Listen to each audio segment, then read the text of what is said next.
Hello YouTubers, Tom here from Tom's Test Kitchen, and I want to try something today that was inspired by Noreen over at Noreen's Kitchen. I'm not going to make exactly what she did, but she made something that was that she had at Busch Gardens called Irish nachos, and she says they serve it there with freshly made potato chips that they cook right in front of you. Well, she made it with waffle fries, and she suggested that possibly a good alternative would be maybe to use some of those kettle cooked potato chips and just warm them up in the oven for a little bit and serve it that way. But that got me to thinking, because I read an article a couple weeks ago about making potato chips in the microwave. So it just kind of got my mind going, and I thought I'd give this a shot, see if it works. I have no idea. So I have here one russet potato and some vegetable oil, and the recipe actually called for just using sea salt or something they called a baked potato seasoning, but I want to do something different. I want to use this malt salt. This stuff's great. It's great for French fries, so I think it'd be great for potato chips. And it gave me an excuse to buy one of these cheap mandolins. I have no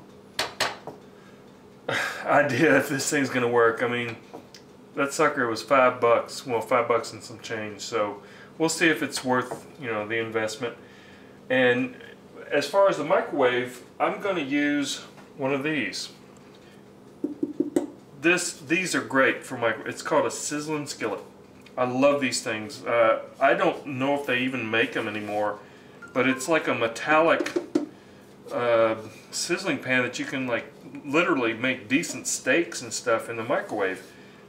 But I'm going to use this to do the potato chips. I got this on eBay. I have a smaller one. I like using these for doing my frozen pizzas. It does frozen pizzas and stuff really well. But you need to warm this up first in the microwave and then put the food on that you're going to cook, and it's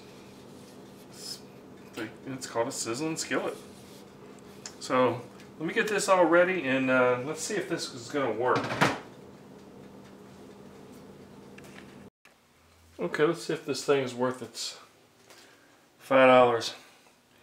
One thing I can tell right off I don't like is it doesn't have any kind of footing. There's no rubber or anything,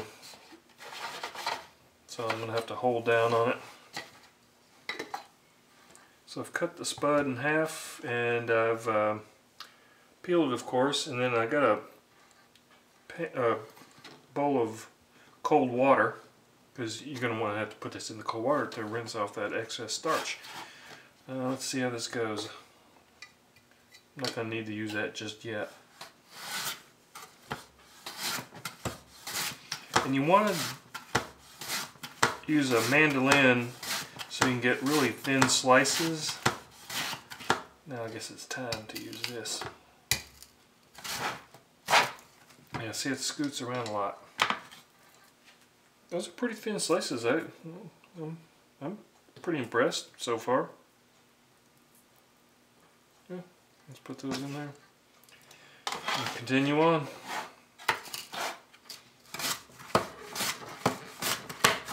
Gotta admit, this is quicker than just using a knife like I normally do.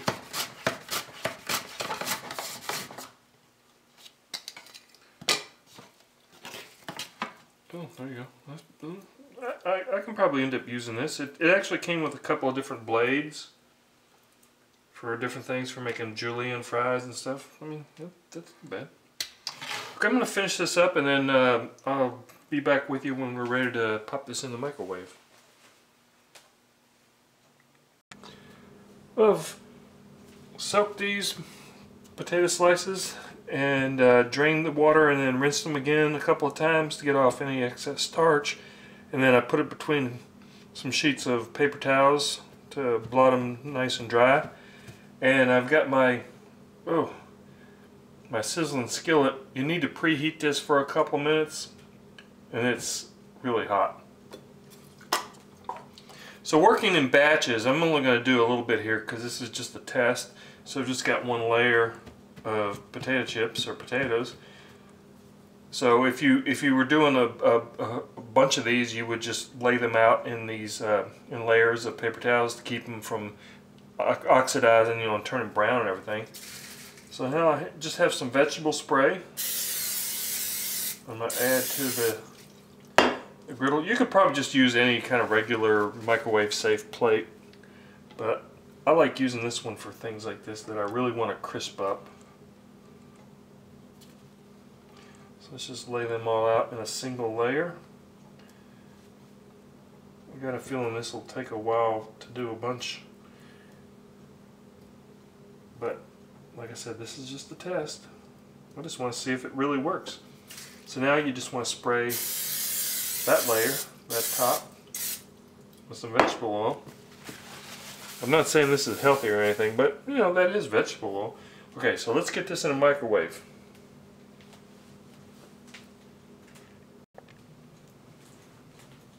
Into the microwave we go.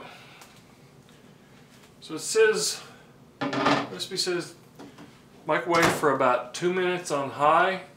So that's what I'm going to do. Cook time 2 minutes. Default setting is high, so let's do this in real time.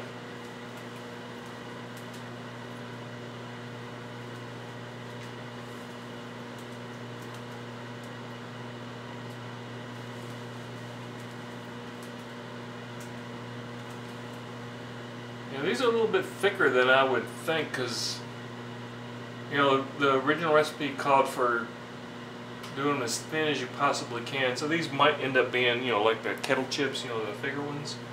But we'll see. We'll see how it works. If it doesn't work, it doesn't work. If it does, that's great.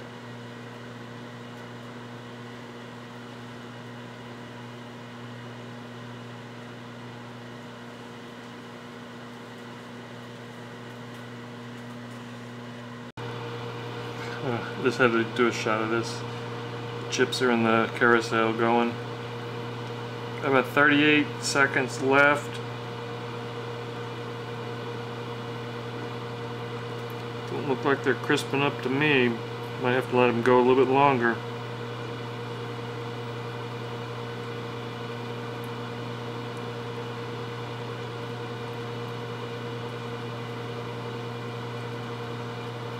Yeah, we got 15 seconds. Might have to let this go a little bit longer. I'll be right back. Well, that actually took 15 minutes. Their timing was definitely off because they said 1 to 2 minutes. Anyway, that's it. They kind of look like potato chips, and I put some of the malt salt on them. I think I'll stick to the bagged chips from now on, or maybe even fry them myself. They look okay. Gotta admit, they're nice and crispy.